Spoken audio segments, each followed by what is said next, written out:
Smart contracts. A few years later, in 1995, one of David Chaum's former employees, cryptographer Nick Szabo, came up with the idea of smart contracts. Smart contracts are essentially contracts that work on the blockchain.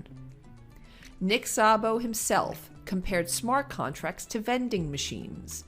When enough money is put inside and a product is chosen, it triggers the machine to drop the specific product.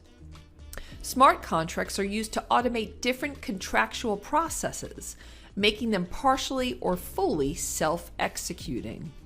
After he described the theory behind smart contracts, Nick designed a digital currency called BitGold that ran on a decentralized network, which is often called the precursor of Bitcoin.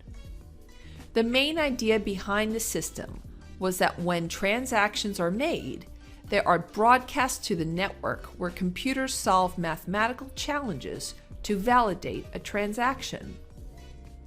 Once a computer solves a puzzle, the answer is broadcast to the network where computers verify the answer. If the answer is approved by the network, the transaction is made and the puzzle is put away. All of the following puzzles are tied together, creating a string of challenges.